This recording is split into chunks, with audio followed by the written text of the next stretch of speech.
Estamos no terceiro e último bloco desse programa dedicado a quem deseja ser um empreendedor. Rafael, a sua empresa começou num banheiro? Num banheiro. Na verdade, a gente teve dentro de um programa Iniciativa Jovem, que é um programa que fomenta o empreendedorismo jovem no Brasil. E lá eles tinham uma incubadora naquele momento e tinha uma sala que ia passar a ser uma sala de uma empresa. E a gente falou que a gente precisava de um espaço, e falaram que eles estavam desativando um banheiro e que esse banheiro ia passar a ser uma sala. E aí nós falamos para eles que eles não iam desativar, já estava desativado, e a partir daquele momento aquele banheiro passou a ser a nossa sala, a nossa sede, o nosso espaço de trabalho. Nossa, dessas ideias, você falar soluções mirabolantes, a gente sempre quer fazer a coisa mais louca. Como é que surgem as ideias loucas? As ideias loucas, eu brinco que surgem da mesma maneira como surge o pão todos os dias. Chegando cedo, lendo muito, trabalhando muito e escrevendo e pensando, em algum momento você vai chegar às melhores ideias. Sabe o que eu imaginei quando falo ideia louca? É assim, coisa de leigo e de pessoa que fica pensando como deveria ser. Vocês lá conversando, ganharam um cliente, vamos fazer isso assim, assim, mas que loucura que a gente pode fazer. E conversando e falando bobagem. Também tem isso, assim, a hora de estar liberado para falar o que quiser, porque numa das coisas que fala, de repente...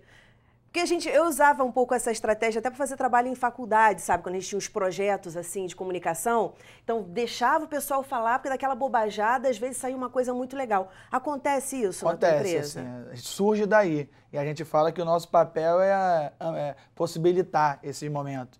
Então, por exemplo, lá a gente tem sinuca, videogame, botão, os caras tocam violão, a hora que eles quiserem ir embora eles vão, a hora que eles quiserem chegar eles chegam. Então a gente realmente possibilita um ambiente de trabalho para que de fato a gente possa ter melhores ideias.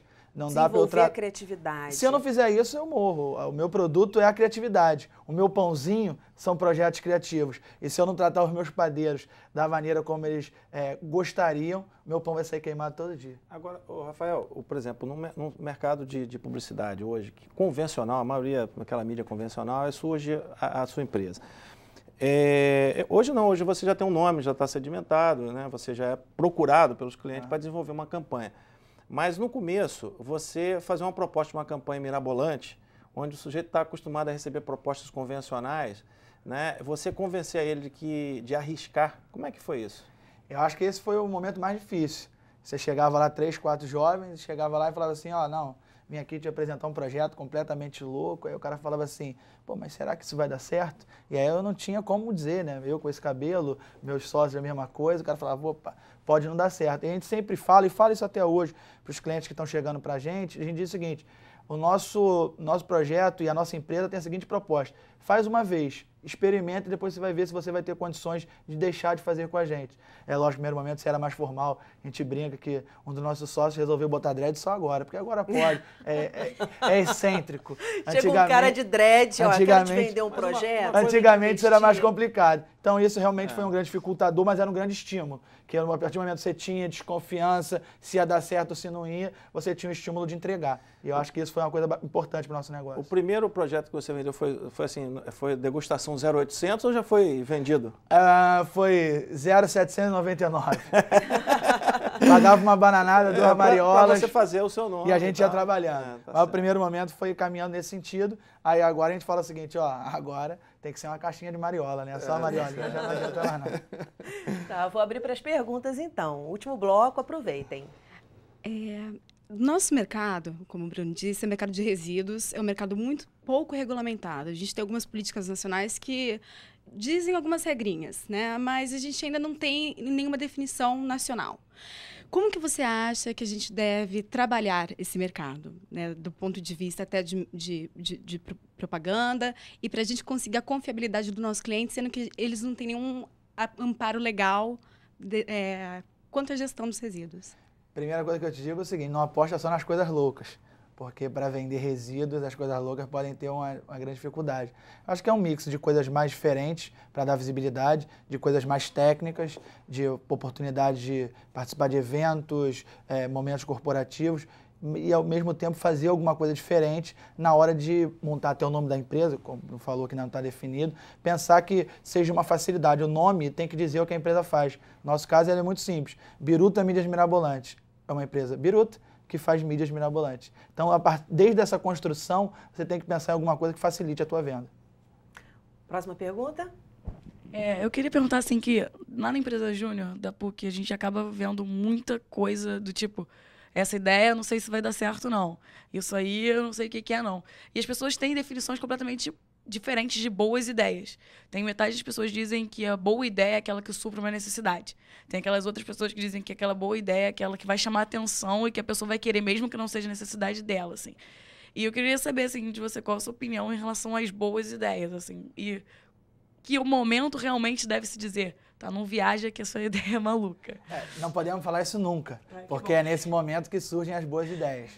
Mas eu acredito que boa ideia é a ideia que você acredita, é a ideia que é baseada numa oportunidade, está calcada em algum objetivo e que você vê um potencial de cliente.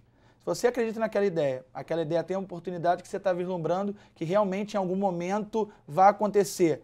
Tem um embasamento e um objetivo claro por trás dessa história, e tem no final alguém que paga essa conta, aí você começa a fazer sentido. Eu falo o seguinte, a diferença entre uma boa ideia e uma ideia boa é quem bota o dinheiro nessa brincadeira. A gente é a fábrica de fazer ideias, a gente constrói isso. Agora, no final, se o cara não for o cara do cofrinho, que olhou o plano de negócio e botou uma moedinha, essa fábrica nem funciona. Eu brinco que é como se fosse uma maquete, que você coloca a moedinha, começa a funcionar tudo. Sem a moeda, nada começa. As boas ideias sem os clientes não são ideias nenhuma. Qual o termômetro, assim, para pensar assim, não, cara, isso aí, tudo bem, é uma ideia muito louca, mas é muito louca mesmo, deixa ela de lado. Ou essa é muito louca, vamos apostar nela. É uma palavra muito subjetiva e que, no nosso caso, ela é mais subjetiva, que chama-se bom senso. E aí o bom senso varia. O bom senso da Biruta e dos meus sócios é completamente diferente do bom senso de uma empresa de publicidade tradicional. Agora, o bom senso é que impera. Será que é o momento? Será que dá pra gente fazer? Agora, não tem mágica. Se você acredita naquilo, pode ser insana ou apenas louquinha, tem que fazer. É em cima disso que a gente trabalha. Maravilha. Temos mais um minutinho. Próxima pergunta. A gente está falando de empreendedorismo até agora só do extra, né? Da pessoa iniciar uma empresa. Você estimula na sua empresa o intraempreendedorismo dos funcionários? Muito. A Biruta foi escolhida esse ano a melhor empresa para o jovem trabalhar no estado do Rio e uma das 25 melhores para se trabalhar no todo, a única empresa de comunicação.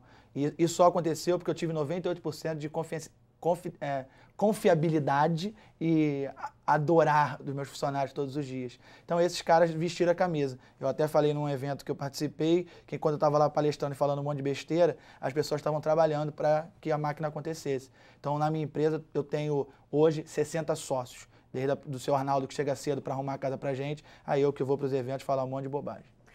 Geraldo, a lição de hoje, eu queria que você começasse explicando um pouquinho do termo que a Fernanda usou agora, intraempreendedorismo. O intraempreendedorismo é o estímulo aos próprios funcionários a desenvolver suas ideias dentro da empresa, ver a oportunidade fora e trazer para dentro, discutir.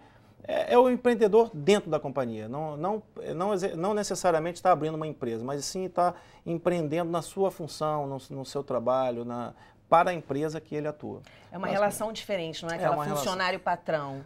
Na qual ele, na verdade, o que ele vê? Ele vê uma boa oportunidade, ele traz para a diretoria, escuta, eu vi uma boa oportunidade, eu acho que a gente podia desenvolver aqui dentro. E aí, normalmente, o empreendedor que tem um bom líder, ele fala, bom, vou estimular você, acaba colocando ele dentro da equipe, e aí ele acaba desenvolvendo junto com a equipe, cresce, melhora seus salários, ele acaba tendo uma projeção maior dentro da empresa. O empreendedorismo é isso. Lição de hoje, Geraldo. Bom, a lição de hoje, muito importante, a gente já falou aqui sobre sonho, né? Mas a questão da ideia, da boa ideia baseada na oportunidade, e você acreditar muito nessa ideia. Agora, uma das coisas mais importantes que eu ouvi aqui é a questão de você, além de acreditar, é você não pensar que precisa de grandes recursos. A empresa do Rafael começou com os recursos próprios, não deve ter sido muito, deve ter sido muito pouco recurso, muita força de vontade, e ela foi crescendo de uma maneira orgânica. Significa o seguinte, ela foi crescendo à medida que os clientes foram chegando, e aí ele foi crescendo a sua empresa, sem grandes investimentos, sem necessitar de grandes aportes de capital. Então, é possível você começar um negócio com uma boa ideia, muito trabalho, dedicação, né, e com pouco dinheiro. Eu acho que isso fica uma grande lição que ele deixa para todos nós aqui. Geraldo, muitíssimo obrigada pela sua participação no programa, mais uma vez. Obrigada a vocês, boa sorte, sucesso, tenho certeza que vai dar tudo certo e parabéns. Obrigado. Muito obrigada, Rafael. Obrigado. O nosso programa já está acabando, se você quiser ver novamente, basta acessar o site www.tvalerj.tv. Até a próxima!